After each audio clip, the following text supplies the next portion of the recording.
ही what's up guys, welcome back once again. आज की कहानी की शुरुआत होती है दो सौतेले भाइयों से, जिसमें से जेवल जो कि अभी भी जेल से रिहा हुआ है, पर अभी भी उसमें कोई सुधार नहीं आया। आए दिन वो चोरी चकारी करता रहता है और आवारा की तरह इधर उधर घूमता रहता है। उसकी बहुत सी बुरी आदत है, जब भी किसी से उसकी भिड़त हो जाती है वो उन पर रेसिज्म करने का आरोप लगाकर अपने काले होने का नाजायज फायदा उठाता है। पर वहीं दूसरी ओर भाई जैक जो कि दूसरी माँ से पैदा हुआ है, इसीलिए वो गोरा और काला मिक्स है। उसकी एक अच्छी जॉब है जिसकी बदौलत उसने एक गोरी लड़की से शादी भी कर ली है। व्हाइट लोगों के बीच की सोसाइटी में वो रहता है और हमेशा ब्लैक लोगों से खुद को दूर ही रखता है ताकि कोई भी उसका मजाक ना बनाए। दोनों भाई एक दूसरे से काफी अलग रहते हैं। इनकी रोजमर्रा की जिंदगी भी एक दूसरे से दूर दूर तक मेल नहीं खाती। पर एक दिन इन दोनों के पास एक फोन आता है जिसमें बताया गया कि इनके पिता अपनी आखिरी सांसें गिन रहे हैं। इस समय वो चाहते हैं इनके बेटे उनके पास रहे और अब इन्हें मजबूरन जाना पड़ता है। एयरपोर्ट पर दोनों ही भाइयों का मेल मिलाप होता है, वो भी पूरे 20 साल बाद। हालांकि जैक तो उसे दूरी रहने की कोशिश करता है क्योंकि वो किसी को ये दिखाना नहीं चाहता कि वो इस काले आदमी का भाई है। पर जेवल उसके पीछे पीछे ही रहता है। अब दोनों में बातें होती हैं तो जैक अपनी कामयाबी गिनवाने लग गया, जो सुन जेवल को बुरा लगता है। इसीलिए उसने झूठ कह दिया कि उसने भी पेरिस में एक पेंट हाउस खरीदा है और यहाँ से जाने के बाद वो वहीं रहेगा। खैर, कुछ देर के सफर के बाद ये लोग अपने गांव पहुंचते हैं जहां पर इनका पुश्तैनी घर था। अंदर जाने पर इन्होंने देखा कि वहां काफी लोग इकट्ठा हुए हैं। बीच में उसके पिता लेटे हैं, उसके साइड में एक लेडी भी है। पूछने पर पता चला कि वो कोई आंट है। दोनों को देख उसके पिता काफी खुश होते हैं क्योंकि ऐसे समय पर वो अपने सबसे अजीज लोगों को देखना पसंद करते हैं। उसके पिता इन दोनों को बताते हैं कि वो इन्हें एक खजाना देना चाहते हैं, जो सुनते ही इनकी तो आंखें चमक उठती है। करीब आकर इन्होंने कहा कि जल्दी बताओ वो कहाँ है। तो उन्होंने अपनी अटकती हुई सांसों से कहा कि वो हमारी आजादी का खजाना है जो हमेशा तुम्हें कुछ याद दिलाएगा। इतना कहते ही उन्होंने दम तोड़ दिया। बाद में इन्हें एक सरकारी कागज दिया गया और बताया गया कि ये तुम्हें तुम्हारे पूर्वजों की किसी अच्छे काम के लिए दिया गया था और इस कागज के बदौलत वो उस जमाने में भी आजाद घूम सकते थे जिस जमाने में काले लोगों को गोरे लोग खरीद लिया करते थे, जिस जमाने में काले लोगों को गोरे लोग खरीदा करते थे और फिर उनसे काम करवाते थे, यानी कि स्लेव इंडस्ट्री। पर अब तुम्हें ये कागज अपने आने वाली पीढ़ी को दिखाना है और उन्हें समझाना है कि आज वो आजाद घूमते हैं। किसी ने उन्हें कभी गुलाम नहीं बनाया, वो असल में उनकी पूर्वजों की देन है। पर इन सब चीजों से इन दोनों भाइयों के खजाने वाले अरमान को आंसुओं में बह जाते हैं क्योंकि ये कागज अब उनके किसी काम का नहीं है। जमाना बदल चुका है, अब लोग आगे बढ़ चुके हैं और इसीलिए वो दोनों ही उसे फाड़कर हवा में उड़ा देते हैं। पर वहीं बैठी उस आंट को उनकी ये हरकत देखकर काफी गुस्सा आता है। इसीलिए वो सिगार का एक लंबा कश खींचती हैं और फिर इनका धुआं इन दोनों के मुंह पर छोड़ देती है। अब जब इनकी आंख खुली तो ये दोनों सरसों के खेत में थे जहाँ दो अधनंगे लोग भाग रहे हैं, जैसे कि उन्हें मारने के लिए दौड़ाया जा रहा है। ये देख जेवल को लगता है कि शायद वो दोनों काले हैं, इसीलिए उन्हें मारा जा रहा है। इसीलिए वो खुद भी भागने लगा, पर जैक नहीं भागा क्योंकि वो खुद को काला तो नहीं मानता। इतने में उसके पास दो घोड़ों पर सवार लोग आए जिन्होंने कहा कि तुम यहाँ क्या कर रहे हो, तुम्हारी ये जगह नहीं है। इतना कहते ही वो उसे केज में बंद कर देते हैं जिसमें उसका भाई भी था। ये सब देख जेवल सब कुछ रिकॉर्ड करने लगता है और जैक से कहता है कि वो इस वीडियो को इंटरनेट पर अपलोड कर देगा ताकि पूरी दुनिया देख सके कि आज के जमाने में भी काले लोगों पर कितना अत्याचार होता है। वहीं जैक को लगता है कि शायद ये कोई बॉर्डर सिक्योरिटी वाले होंगे, इसीलिए वो उनसे विनती करता है कि उसे जाने दो क्योंकि वो प्राउड अमेरिकन सिटीजन है। उसकी एक अच्छी जॉब है। लेकिन इतना शब्द उसके मुंह से निकले ही थे कि ये देख उस पर कोड़े बरसाने शुरू कर देते हैं, जिससे ये दोनों ने अपना मुंह बंद कर लिया और चुपचाप उसी केज में कैद रहे। अगले सीन में हम एक बाजार को देखते हैं, सब्जियों का नहीं बल्कि इंसानों का, जहां पर काले लोगों की बोली लग रही है जिसमें ये दोनों भी मौजूद हैं। कुछ अमीर व्हाइट लोग आकर इन बेबस और गरीब लोगों को अपने काम के लिए खरीदते हैं, पर इन्हें लगता है कि शायद इनके साथ कोई प्रैंक हो रहा है। हो सकता है कि ये किसी फिल्म का सेट हो, इसीलिए उनसे कहते हैं कि हमें एक्टिंग नहीं आती, प्लीज हमें जाने दो। फिर इन्हें मार कर चुप करा दिया जाता है। अब बारी बारी कुछ लोग आते हैं और इन सभी को देखते हैं, पर इन दोनों को छोड़कर सभी को खरीद लिया जाता है क्योंकि जैक उन्हें काफी मोटा लगता है और जेवल के मुंह से काफी बास आ रही थी। इसीलिए अंत में जो इनका मालिक वो एक के दाम में दोनों को बेच देने की बात करता है, पर तब भी इन्हें कोई नहीं खरीदता, जो देख इन दोनों को खुद भी बुरा लगता है। अब इसीलिए इन्होंने खुद ही छाती चौड़ी कर ली और थोड़ा पोज मारने लगे। तब जाकर इन्हें एक जॉर्डन नाम का जमींदार खरीद लेता है और अपने साथ अपने फार्म पर लेकर जाता है, जहाँ इन्हीं की तरह और भी कई सारे गुलाम थे। जो यहाँ पर सुपरवाइजर था वो काफी जालिम था, इसीलिए वो इन पर काफी जुल्म भी करता है। ज्यादा काला होने के कारण जेवल को खेतों के कामों में लगा दिया जाता है, तो वहीं जैक कम काले के कारण घर के कामों में होता है, जहां रूजवेल्ट नाम की लड़की की हेल्प करनी थी किचन में। लेकिन जब वो ये सब देखता है तो चिल्ला उठता है, ये सब क्या चल रहा है। वो कोई गुलाम नहीं है बल्कि एक शेयर ब्रोकर है, उसके पास अच्छा पैसा है, अच्छी कार है, तो फिर ये इस तरह की नौकरी वाले काम वो क्यों करे। उधर जेवल के ऊपर भी भारी जुल्म ढाए जा रहे हैं, जिनसे तंग आकर यहाँ भी आवाज उठाता है, जो सुन हेनरी हंसने लगा और कहा कि लगता है कि ये पागल हो चुका है। घर में मौजूद सभी लोग जब खाने के टेबल पर बैठे होते हैं तब जैक को समझ आता है कि ये वो जमाना नहीं है जिसमें वो खुद रहता था, बल्कि वो लोग समय से पीछे आ चुके हैं, यानी कि 18वीं सेंचुरी में, जब उन जैसों को गुलाम बनाना कोई बड़ी बात नहीं होती थी। ये सब बहुत नॉर्मल था, इन्हें किसी जानवरों की तरह रखा जाता था और जब मर्जी हो मारा पीटा जाता था। वैसे ही खाना भी खाने को दिया जाता था, जो दोनों में से किसी को पसंद नहीं आता। अब रात होने पर दोनों भाई मिलते हैं और इस बारे में बात करते हैं। तब इन दोनों को कंफर्म हो जाता है कि इन्होंने समय यात्रा की है, लेकिन कैसे की ये तो इन्हें खुद नहीं पता। लेकिन अब वो इस जगह पर और नहीं रहेंगे, इन्होंने यहाँ से भागने का फैसला कर लिया। लेकिन जब इन्होंने जंगल में कदम रखा तो वहां से खूंखार आदिवासियों को देखा, तो इनकी फटके फ्लावर हो गई और ये वापस लौट आए। अब अगले दिन हेनरी सभी गुलामों को जबरदस्ती उठाता और चर्च के बाहर लेकर जाता है, जहां खड़ा पादरी सभी को बाइबल में से कुछ श्लोक पढ़कर सुनाता, जिसमें लिखा था कि गोरे लोगों का अधिकार है उन लोगों से काम करवाना, क्योंकि गॉड भी यही चाहते हैं। उसे लगता है कि किसी ने भी बाइबल नहीं पढ़ी, क्योंकि किसी को पढ़ना लिखना आता ही नहीं। लेकिन तभी जैक को उस भीड़ में खड़ा था, वो बोल उठता है कि ऐसा कुछ नहीं लिखा इसमें। तो पादरी बाइबल को उसकी ओर दिखाते हुए कहता है कि देखो इसमें लिखा है। उसे लगा कि वो पढ़ नहीं पाएगा, लेकिन जैक पढ़कर बता देता है, जो सुनकर पादरी वहां से दुम दबाकर भाग निकला, क्योंकि उसे इसकी उम्मीद तो बिल्कुल भी नहीं थी। लेकिन जब इस बारे में जॉर्डन को पता लगा कि जैक पढ़ लिख सकता है, उसने हेनरी के जैसा ही काम उसे दे दिया, यानी कि सुपरवाइजर बना दिया।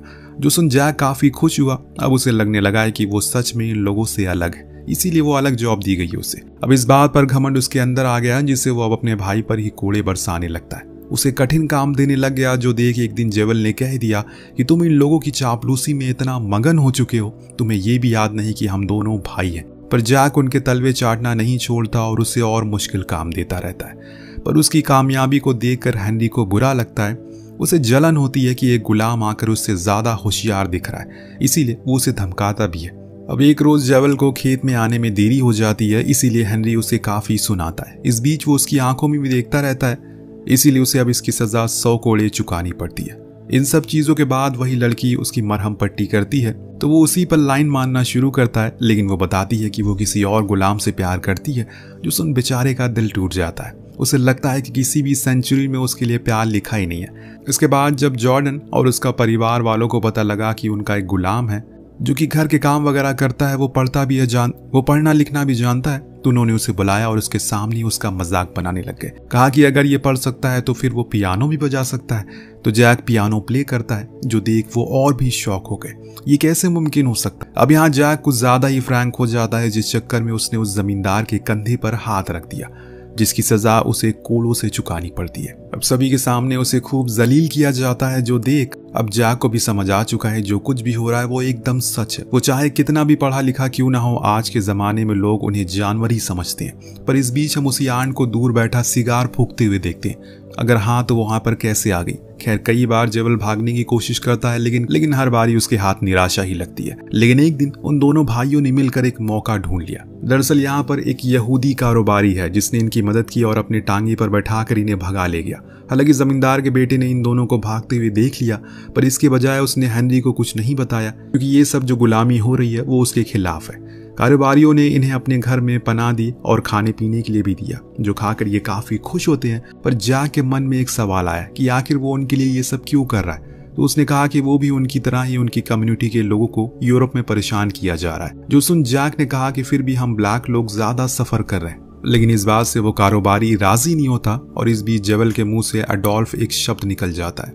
जो सुन यहूदी कारोबारी पूछता है कि ये कौन है। तब जैक थोड़ा सा मुस्कुराता और कहता है कि एक आदमी जिसकी छोटी मूछें हैं, साइड हेयर कट है। इसे आगे वो कुछ और बता पाता कि तभी इन्हें कुछ आवाज आना शुरू हो जाती है और इसीलिए दोनों वहां से भाग जाते हैं। पर वो कारोबारी अभी भी सोच में था कि ये एडोल्फ कौन है। खैर 100 साल बाद उसे पता लग जाएगा, फिर उसके बाद वो कभी भूल नहीं पाएगा। अब जंगल से भागते भागते ये दोनों अब समुद्र किनारे पहुंच चुके हैं, जहां पर इन्हें एक बोट मिल गई। वो उसी में बैठकर उस जमींदार के भी शिकारियों को ठेंगा दिखाकर भाग जाते हैं। पर आगे जाने पर उन्हें एक बड़ा सा शिप मिलता है जिसमें दूसरे देशों के गुलामों को लाया जा रहा है, यानी कि आसमान से गिरे और खजूर पर अटके।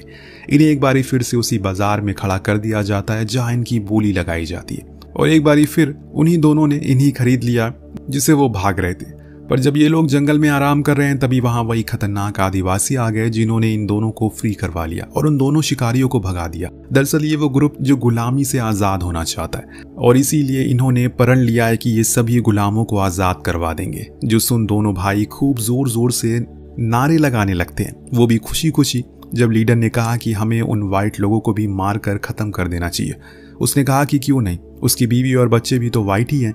पर यह बात उन सभी को अच्छी नहीं लगी और इसीलिए वो अब इनके पीछे लग गए। बेचारों के लिए हर मोड़ पर जान का खतरा आ ही जाता है। अब देखने में ये सब मस्ती मजाक लग रहा होगा, पर यही सोचकर रूह कांप जाती है कि ये कोई फिक्शनल स्टोरी नहीं बल्कि हकीकत है। उस जमाने के लोगों को सच में जानवर समझा जाता था। अब भागते भागते ये थक कर सो गए। जब उनकी सुबह आंख खुली तो इनके सामने वही आंट बैठी थी जो उस जमाने में उनके पिता के साइड में बैठी थी। इसीलिए अब उन्हें समझ में आ जाता है कि जरूर इस बूढ़ी के पास ही कोई शक्ति है जिसकी मदद से उसने हमें यहाँ पर भेजा है। अब वो उसे माफी मांगती है और कहती हैं कि हमें वापस हमारे जमाने में भेज दो। लेकिन वो आंट कहती हैं कि तुम्हें कितना जलील किया, जानवरों की तरह रखा गया, ये सब देख तुम्हें तुम्हारी गलती का एहसास हो गया होगा। पर वापस जाने के लिए तुम्हें रोजी वली और ईसा डर को एक करना होगा और सिगार का धुआं छोड़ना होगा। पर दोनों ही उसकी इन पहेलियों को तोड़ नहीं मिलता।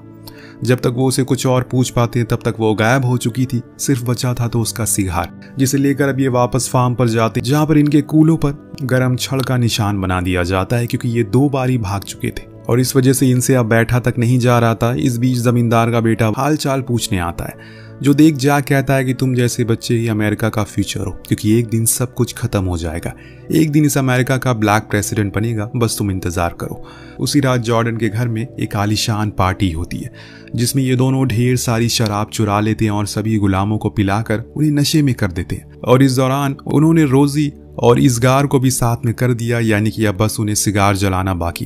पर जेवल के दिमाग में एक कुराफाती आइडिया आता है, क्यों न जाने से पहले वो कुछ बदला ले ले। अब जैक को भी ये बात सही लगती और इसीलिए ये दोनों धारदार हथियार लेकर घर में घुस गए और उन गोरी औरतों को किस करना शुरू कर दिया, सामानों की तोड़फोड़ करने लगे। तभी वहां हेनरी बंदूक लेकर आया, पर उसे ये देखकर दोनों हंसने लगे क्योंकि अब तो ये जाने ही वाले हैं। लेकिन जब इन्होंने उस सुगार के धुएं को हवा में छोड़ा तो कुछ भी नहीं हुआ, यानी कि एक और सजा। लेकिन इस बारी खेल खत्म होने वाला है, क्योंकि अब इन्हें फांसी देने वाले हैं वो लोग। रात भर दोनों एक काल कोठरी में बंद रखा जाता है, जिस दौरान दोनों भाई गले लगाकर खूब रोते हैं। दोनों ने आपस में समझ लिया कि अब वो आगे नहीं बच पाएंगे। सुबह हुई तो इन्हें फांसी के फंदे पर लटका दिया गया। लेकिन जब तक हेनरी इन्हें लटकाता उससे पहले ही पीछे से इसाडोर आकर उसे सर पर हमला करता और उन्हें भाग जाने को कहता है, जो सुनते ही दोनों भाग जाते हैं। पर इनके रास्ते में एक नदी पड़ जाती है जिसमें इन्हें उसी जमींदार का बेटा डूबता हुआ नजर आता है। जैक उसकी मदद के लिए वहीं रुक गया और कुछ इस तरह से एक बारी फिर से वो पकड़ा जाता है। अब दोस्तों यहाँ पर जमींदार भी उन्हें सजा दे देकर थक चुका था। वो तो चाहता है कि उन्हें फांसी के फंदे पर लटका दिया जाए, लेकिन वो अपनी बेटे के जिद के आगे थक कर उन्हें वो सारे कागज दे देता है जिस पर उसकी मुहर थी, जिसे उसे अब कोई गुलाम नहीं बना पाएगा और वो जहां चाहे वहां जा सकते हैं। ये सुन जेवल तो खुशी के मारे अजीब अजीब हरकतें करना शुरू करता है, पर जैक कहता है कि वो चाहता है कि उसके बदले में रोजी वली और इसाडोर को रिहा कर दिया जाए, तो वो मान गया। बाहर आने पर जेवल अपने भाई से काफी खफा था क्योंकि उन्हें अब हमेशा यहीं पर कैद रहना पड़ेगा और गुलामी करनी पड़ेगी। लेकिन जैक का कहना था कि उनके लिए आजादी का मतलब है अपने समय में वापस जाना, लेकिन उन दोनों के लिए आजादी का मतलब है जिंदगी। जब इसाडोर और रोजी वली ने उस कागज को पाया तो इनका शुक्रिया अदा किया और चले गए। तभी वहां पर हेनरी आया, जिसने कहा कि अब वो उनसे और काम करवाएगा। इतना कहकर उसने उसी सिगार को पीकर उनके मुंह पर धुआं छोड़ दिया, जिससे कि दोनों उसी कमरे में वापस आ गए जहां पर इन्होंने उस पेपर को फाड़ा था। पर इस बारी आंट के हाथ में वापस से वो पेपर था। दरअसल जब जमींदार ने इन्हें वो कागज दे रहा था तो उसे पता चल गया कि यहाँ पर आने की वजह सिर्फ वही कागज को फाड़ना है। इसीलिए उसने अब उसे खुद ना रखकर अपने पूर्वजों को उसे सौंप दिया, यानी कि उनसे पहले रह रहे उन दोनों को, जिससे अब उन्हें आजादी मिल गई। वापस आने पर दोनों भाई साथ में बहुत खुश थे, मिलना जुलना भी करने लगे और उनके लिए वो कागजात उनकी जान से ज्यादा कीमती थे। पर एक दिन जब जेवल जैक के घर गया तो उसकी बेटी ने उस कागजात को फाड़ दिया, जो देख वो भागते हुए गया और बूम, कहानी यही खत्म हो जाती है। तो दोस्तों वो कागजात ही उनकी जिंदगी थी और इसी के साथ ये स्टोरी खत्म होती है। आपको कहानी कैसी लगी हमें कमेंट करके जरूर बताएगा। हम मिलते हैं अगली वीडियो में। Thank you so much watching. Peace out.